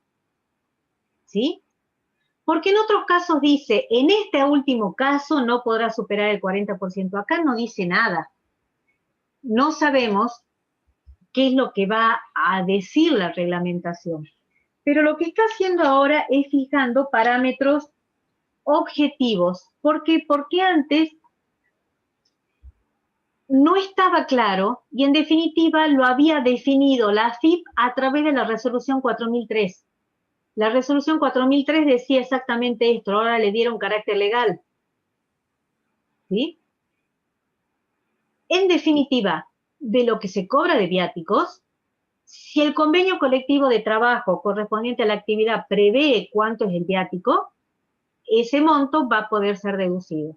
Si no lo dice va a ser lo efectivamente liquidado de conformidad con el recibo que le dé, digamos, según lo que aparece en recibo, y yo quiero interpretar que el 40% se refiere únicamente a este último caso, no al que esté fijado en el convenio colectivo, cuando esté fijado en el convenio colectivo, ¿sí? Pero todavía no está reglamentado. Para mí, la interpretación da para ambas interpretaciones. No sé vos, Joaquín, si tenés alguna opinión sobre el tema. Y también comparto que da para ambos lados la interpretación. ¿Cómo está? ¿Por qué? Porque enseguida vamos a ver otra redacción diferente de otra situación en el artículo 30. ¿Sí? Ahora, pero el párrafo que sigue, que ya sería primero, segundo, tercero, cuarto, el quinto, dice, respecto de las actividades de transporte de larga distancia, la deducción indicada en el párrafo anterior no podrá superar el importe de la ganancia no imponible establecida en el inciso A del artículo 30. A tales fines, deberá considerarse como transporte de larga distancia a la conducción de vehículos cuyo recorrido exceda los 100 kilómetros del lugar habitual de trabajo. Quiere decir que si se trata de actividad de transporte de larga distancia, y no esté fijado en el convenio colectivo o estando fijado aplica la limitación del 40%, en el caso de transporte de larga distancia, la deducción va a ser de un mínimo no imponible. Quiere decir que no hay limitación del 40%, sino que va a ser el 100% del mínimo no imponible. Y el artículo 182 del decreto aclara que la actividad de transporte de larga distancia, definida en los términos que al respecto prevé la autoridad con competencia en esa materia, comprende a la conducción de vehículos utilizados para el desarrollo de transporte terrestre, acuático o aéreo. ¿Sí? ¿Por qué? Porque la ley dice transporte de larga distancia. Y transporte de larga distancia, lo primero que pensamos es un camión. ¿Sí? Entonces no solamente camión, también terrestre, acuático o aéreo. Es decir, entonces, que si bien los viáticos están grabados, se puede deducir un importe que será Bueno, acá estoy en la mejor de las interpretaciones, ¿sí? Que se presenta duda. Lo deducible va a ser lo definido por el convenio colectivo, lo efectivamente abonado al empleador que no podrá superar el 40%. Tengo mis dudas sobre si el 40% aplica también al convenio colectivo de trabajo. Y si se trata de transporte de larga distancia, el límite es el 100% de la ganancia no imponible o del mínimo no imponible. ¿Sí? Fíjense en que el empleador tiene que actuar como agente de retención del impuesto a las ganancias a través de la RG 4003. Y esto era lo que decía la 4003, que en definitiva, si ustedes lo ven, es exactamente lo mismo que está diciendo la ley y el decreto reglamentario. Entonces, lo que dicen algunos comentaristas cuando analizan esta ley 27617, es decir, lo que han hecho es darle estatus legal a lo que ya venía a través de una resolución. Fíjense que, bueno, esta 4003 es anterior al dictado de la 27617, es probable que tengan que hacer alguna adecuación al texto legal. Todavía no tenemos nada. Respecto de material didáctico, los dos últimos párrafos del artículo 82 dicen, también se considerarán ganancias de esta categoría las sumas abonadas al personal docente en concepto de adicional por material didáctico que exceda al 40% de la ganancia no imponible establecida en el inciso A del artículo 30 de la ley. A tales fines, la AFIP establecerá las condiciones bajo las cuales se hará efectivo el cómputo de esa deducción. Y el artículo 183 del decreto reglamentario dice, esperen que llegue, las sumas abonadas al personal docente en concepto de adicional por material didáctico previstas en el sexto párrafo del 82 de la ley serán consideradas ganancias no gravadas hasta el importe equivalente al 40% de la ganancia no imponible establecida en el inciso A del primer párrafo de la norma legal. Es decir, que lo que el empleador le pague al docente hasta el 40% de la ganancia no imponible va a ser no gravado. El excedente va a estar gravado. Si el material didáctico que le paga no supera el 40% de la ganancia no imponible, obviamente que va a ser no gravado lo que le está pagando el empleador. De los dos, el menor. ¿Sí? Bueno, dentro de las deducciones admitidas son las generales de la ley, los gastos necesarios para obtener, mantener y conservar la ganancia. No hay un régimen o una norma especial para cada uno de los tipos de rentas de cuarta categoría, sino que se aplican las generales. ¿Sí? Bueno, además de todas las deducciones generales admitidas, que por una razón de tiempo no las vamos a analizar. Sí es interesante, les voy a mencionar una serie de fallos. Ustedes la deben conocer, que conocen rápido porque quiero ir a la deducción especial. La deben conocer a Magdalena Ruiz Guiñazú. Magdalena Ruiz Guiñazú es una periodista, presentadora de eventos también, que de pronto tuvo una inspección. Y en esa inspección le impugnaron gastos de peluquería, gastos de maquillaje, gasto de indumentaria, de ropa, ¿sí? Porque le dijeron, no señora, esos son gastos particulares. Y usted sabe que por el actual 90 y no me acuerdo cuánto, ¿92? No, 95. Bueno, por el 90 y pico, antes era el 88, ahora ya me perdí cuál es el número, los gastos personales no son deducibles. Sin embargo, la causa llegó al Tribunal Fiscal de la Nación y después fue confirmado por la Cámara Nacional en lo Contencioso Administrativo Federal. Se lo estoy resumiendo mucho, ¿sí? aparte de analizar otros temas de gastos de representación y qué sé yo, lo que dijo es, ¿cuál es la fuente generadora de la renta? Es la señora presentadora de eventos y periodista de televisión. ¿Y cómo tiene que presentarse a sus eventos? ¿Y cómo tiene que presentarse en la televisión? Bien vestida. Y necesariamente, o sea, presentable. Su fuente, ella vende su presencia. Por lo tanto, el gasto en indumentaria, el gasto en peluquería, el gasto en maquillaje son conceptos deducibles. Por supuesto, siempre teniendo comprobantes y razonabilidad. A su vez, también tenía gastos en restaurante. ¿Por qué? Porque muchas veces en ese tipo de actividad los negocios se hacen mediante una comida. Entonces, primero se lo rechazaron y el tribunal y la Cámara dijeron, no, eso sí es deducible. ¿Sí?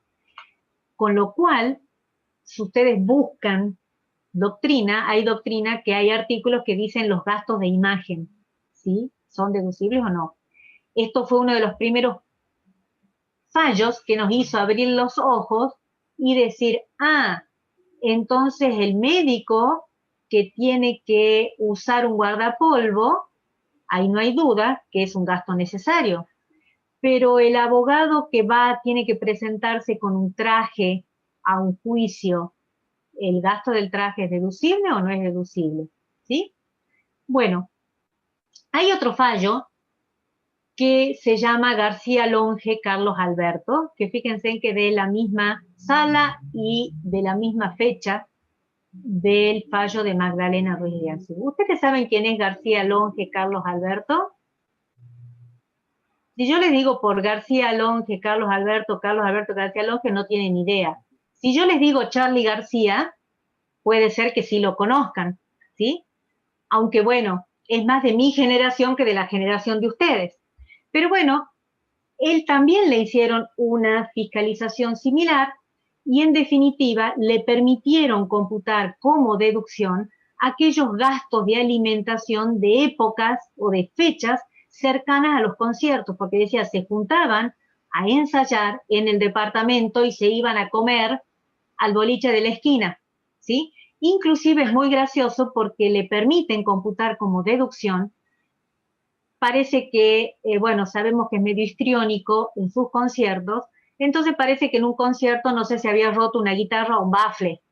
Entonces, bueno, obviamente le permitieron computar como deducción y dice algo así, más o menos el fallo, como que es de la naturaleza de su forma de ser de Charly García el romper algo durante los conciertos. En cambio, en el caso de Chiche Helblum, que es Samuel Helblum, ahí ya se pasó, porque ya había deducido las clases de inglés de él, de la señora, del hijo, gasto de joyas, ya se había pasado. Entonces, bueno, le aceptaron muy pocos y otros sí le permitieron deducir. Todos estos fallos están en la plataforma. Es interesante, este es más nuevo, en el fallo Tawil, este era un abogado. Entonces dijeron, bueno, puede deducir había deducido gasto en indumentaria, y obviamente que la FIP le dijo que no. Y el tribunal le terminó diciendo, sí señor, se puede deducir, y aparte hizo una comparación, el tribunal, viendo cuánto era el gasto que había deducido en el total de gastos generales, o sea, el gasto de traje en el total de gastos, y dijo, no es significativo, por lo tanto es deducible. Además, él tiene que presentarse con un traje, ¿sí?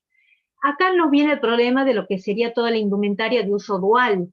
¿Por qué? Porque el traje lo puede usar no solamente para ir al tribunal, sino también para ir a un casamiento. Entonces, bueno, pero lo importante es que admite la deducción bajo razonabilidad. Y lo mismo en este otro caso Rosen, Mónica Graciela, que se trataba de deducibilidad de compra de publicaciones especializadas, es una contadora, le impugnaron un montón de otros gastos porque no tenían vinculación, no con la actividad profesional, sino con otra actividad que era alquileres, pero sí le permitieron computar como deducibilidad, como deducción, las compras de publicación especializada, porque dijo ella, para ejercer su profesión se tiene que mantener actualizada y en consecuencia tiene que invertir o gastar en publicaciones, ¿sí? Bueno, hay deducciones con limitación, que son los gastos automóviles, que creo que ya lo han visto y si no ya lo van a ver más adelante, que también hay que tenerlo en cuenta para los de cuarta categoría.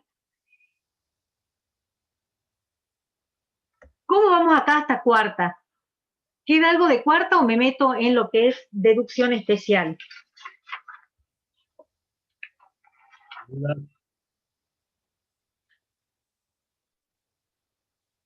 Parece que no, Miriam.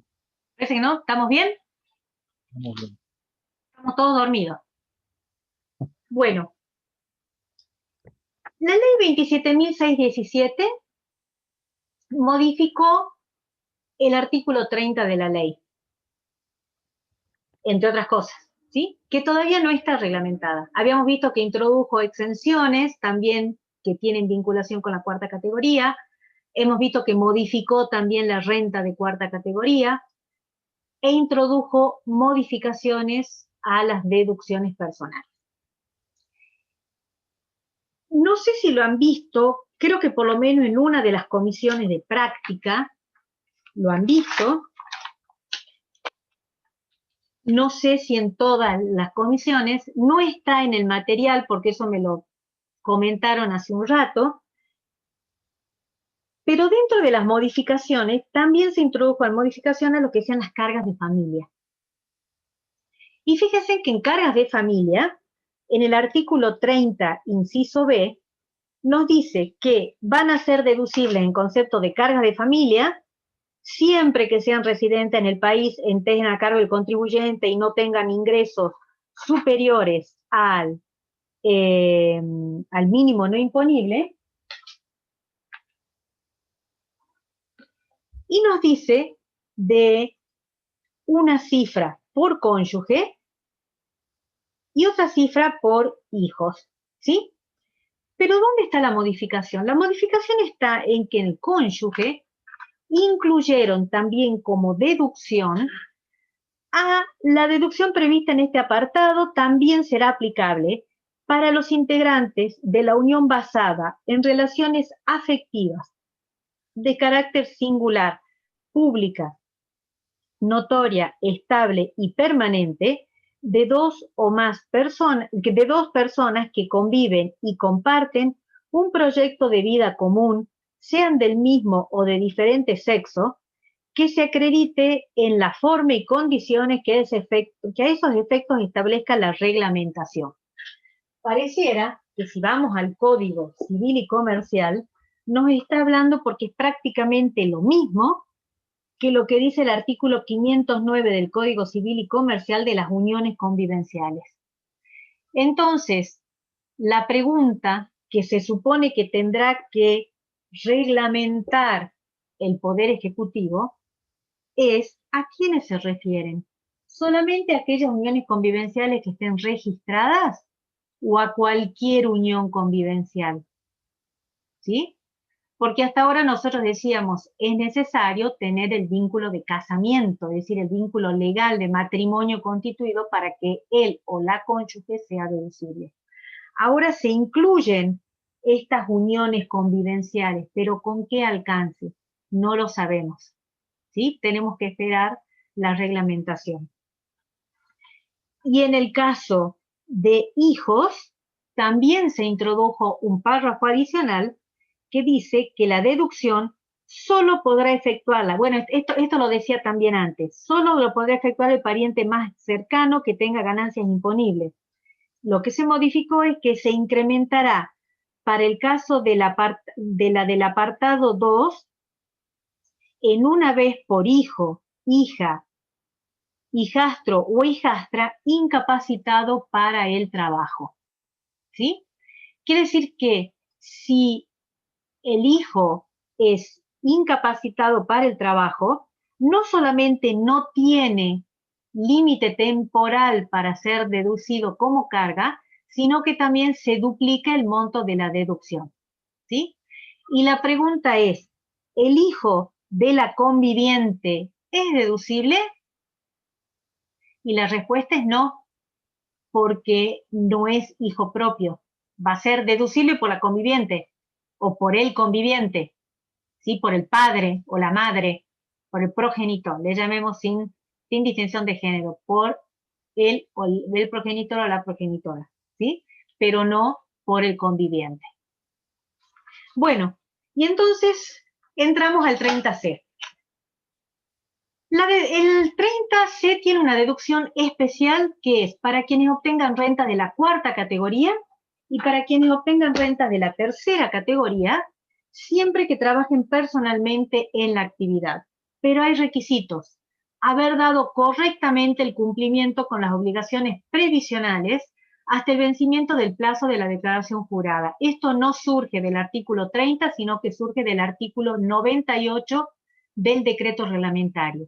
Y a su vez, ese mismo artículo del decreto dice que el monto a deducir por deducción especial nunca va a poder exceder la suma de las ganancias netas a que se refiere dicho inciso, es decir, que nunca la deducción especial va a poder superar la renta de cuarta categoría o de tercera a la cual está, si se quiere decir, con la cual está vinculada.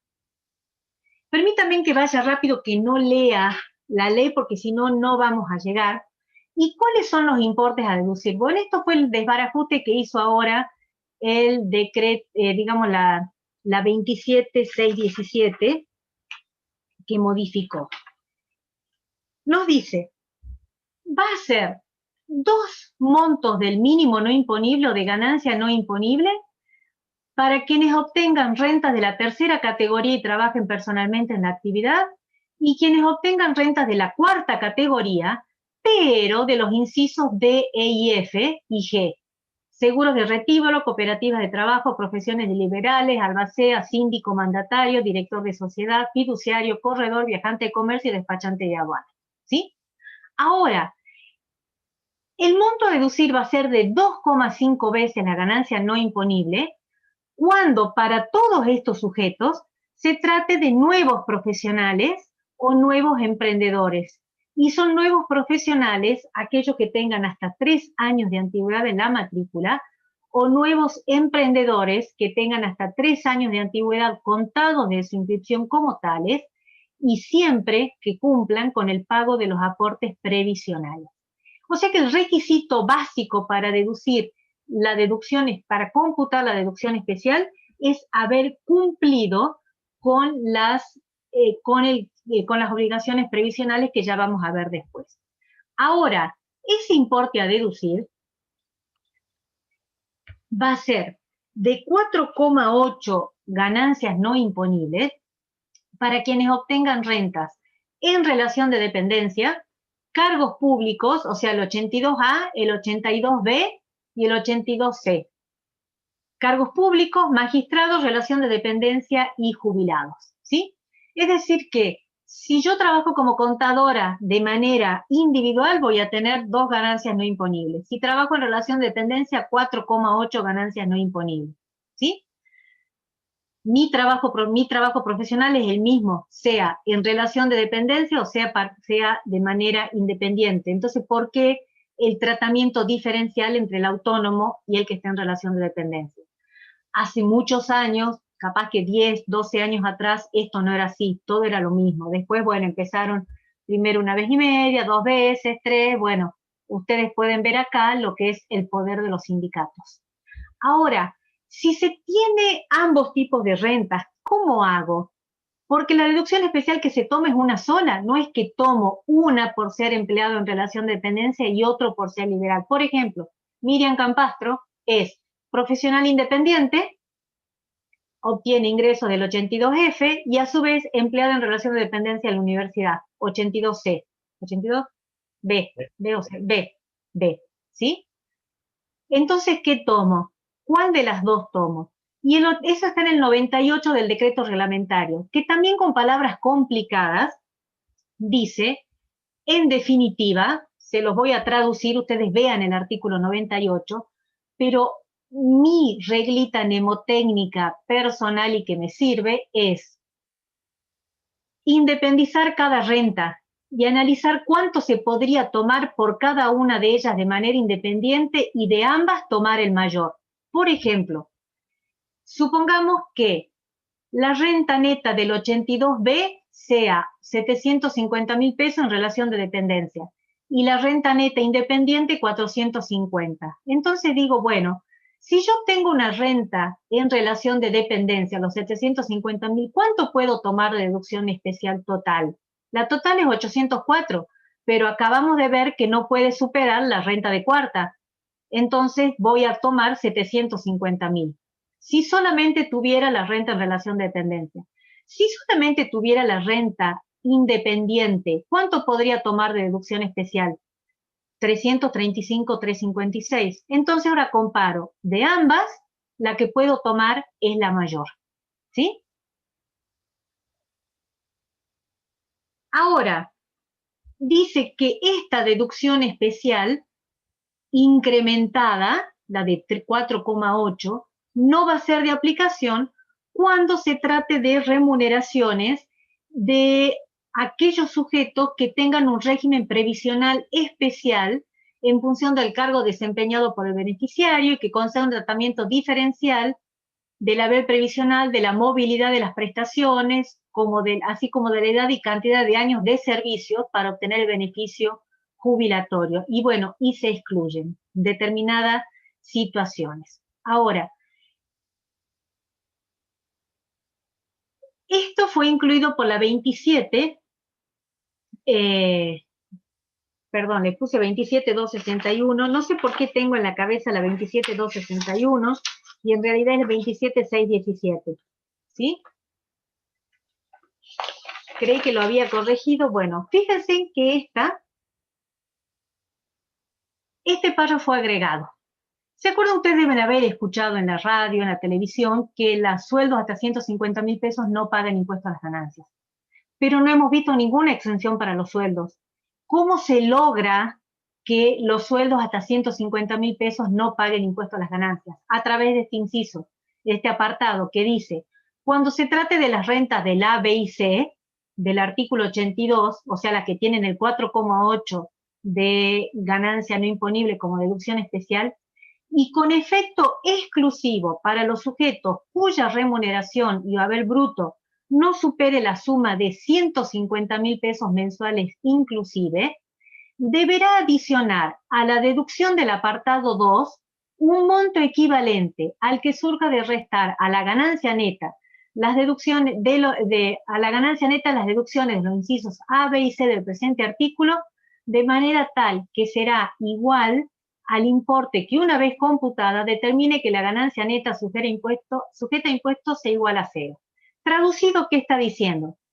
Determine cuál sería la base imponible después de computar el mínimo no imponible, las cargas de familia y la deducción especial normal. Pero si el sueldo es superior a 150.000 pesos, perdón, es hasta 150.000 pesos, sume una deducción especial de manera tal que no pague nada de impuesto a las ganancias, ¿sí? Pero esto es nada más que para las remuneraciones brutas que no excedan los 150.000 pesos mensuales. Esto no está reglamentado todavía, ¿sí? Bueno, acá tienen un ejemplo, se los dejo para que lo vean ustedes. Ahora, ¿qué pasa? Si el sujeto tiene una renta, un sueldo bruto de 150.001, quedó fuera. Y en consecuencia, le van a cobrar impuesto a las ganancias. Entonces se incluyó otro apartado que dice, para aquellos sueldos que sean entre 150 y 173.000 pesos mensuales brutos, entonces se faculta al Poder Ejecutivo Nacional a ver de qué manera los va a gravar o va a computar deducción especial. ¿Para qué? Para que no se neutralice el efecto, porque si el efecto es que al que cobra hasta 150.000 pesos no pague impuesto a las ganancias, si el que cobra 151.000 pesos en mano, después de impuesto a las ganancias, le van a quedar 130, ¿sí? Más o menos. Entonces dice, bueno, Poder Ejecutivo, usted vea qué hace. ¿Para qué? para que no se neutralicen los beneficios derivados de esta medida y de la correspondiente política salarial. Hoy no está todavía reglamentado. ¿Qué es lo que se entiende por remuneración y haber bruto? Lo habíamos visto antes, entonces les pido que por favor lo pasemos de largo.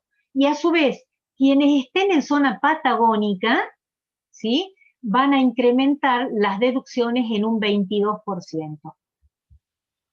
Los jubilados tienen una deducción especial. Pueden llegar a tener, no es que tienen, pueden llegar a tener. ¿Por qué? Porque pueden tener o la deducción que le corresponda, mínimo no imponible, deducción especial del 4,8, o dice que respecto de las rentas mencionadas de jubilaciones, las deducciones del mínimo no imponible y cargas de familia, perdón, mínimo no imponible, deducción especial, pueden ser reemplazadas, van a ser reemplazadas por una deducción específica equivalente a 8 veces la suma de los haberes mínimos garantizados definido en el artículo 125 de la Ley 24.241 y sus modificaciones, siempre que esta última suma resulte superior a la suma de las deducciones antedichas. Entonces dice, si 8 veces la suma de los haberes mínimos garantizados supera la deducción del 30A y C, tome la que le conviene más, tome esta. Pero, dice, tiene un límite. Esta deducción incrementada especial para los jubilados no va a ser de aplicación respecto de aquellos sujetos que perciban u obtengan ingresos de distinta naturaleza a los allí previstos, superiores al monto previsto en el inciso A de este artículo. Ni tampoco va a ser aplicable para quienes paguen impuestos sobre los bienes personales, siempre y cuando el pago del impuesto sobre los bienes personales no sea por la vivienda única, por su vivienda única. Fíjense en que esta es modificación a partir del 1 de enero del 2021, porque antes decía que no va a poder ser computada porque quienes obtengan ingresos de distinta naturaleza a los allí previstos. Y la AFIP interpretaba que no tenían que ser ingresos ni grabados ni exentos. Entonces, un pobre jubilado que lo único que hacía es tener una renta de plazo fijo de 2,50 pesos, no podía computar la deducción esta incrementada para el jubilado. Ahora, con lógica, dicen que no puede superar al mínimo no imponible, a la ganancia no imponible. Todavía no está reglamentado y es aplicable para el 2021, ¿sí? Bueno, a las corridas son las 8. No sé qué dudas hay.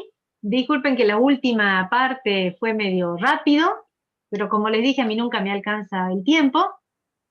No sé si es que hay alguna duda o algún tema que quieren que veamos, no tengo problema.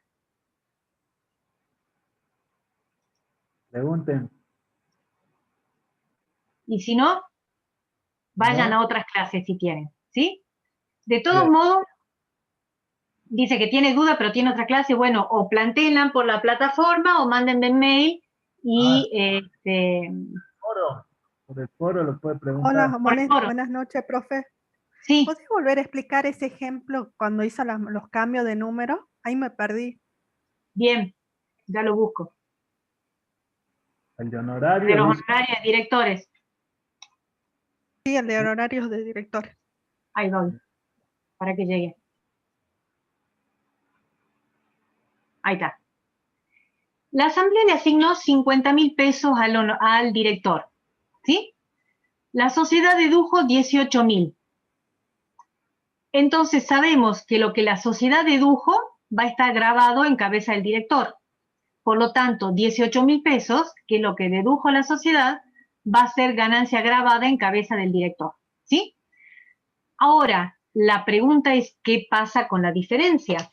Porque el 91, inciso I, tercer párrafo, perdón, el 91, dice que las sumas que superen el límite indicado, o sea, las que no se deducen, tendrán para el beneficiario el tratamiento de no computable para la determinación del gravamen, siempre que el balance impositivo de la sociedad arroje impuesto determinado en el ejercicio por el cual se pagan las retribuciones. Entonces, tenemos que analizar qué pasa con el excedente. ¿Cuánto es lo asignado? 50.000. ¿Cuánto es lo que dedujo la sociedad? 18.000. 50 menos 18, ¿cuánto es? 32.000. Entonces tenemos que ver, ¿esos 32.000 están grabados o no grabados? ¿Son computables o no computables para el director? ¿Sí? Si vamos a lo que dice el 91, el tercer párrafo del 91i, pareciera que con que solamente la sociedad arroje impuestos determinados, esos 32.000 serían no computables. Pero si vamos al decreto reglamentario, le pone un límite. Y el límite, en definitiva, está dado por la base imponible de impuesto a las ganancias de la sociedad. Entonces comparo los 32.000, que es el excedente, con la base imponible de impuesto a las ganancias de la sociedad, que son 28.000 pesos. ¿Sí? ¿Cómo sé que son 28.000 pesos? Porque si el impuesto determinado por la sociedad es 8.400 y aplico una alícuota del 30%, y le apliqué, perdón, para llegar a ese monto una alícuota del 30%, quiere decir entonces que la base imponible sobre la que calculé el impuesto a la sociedad es 28.000.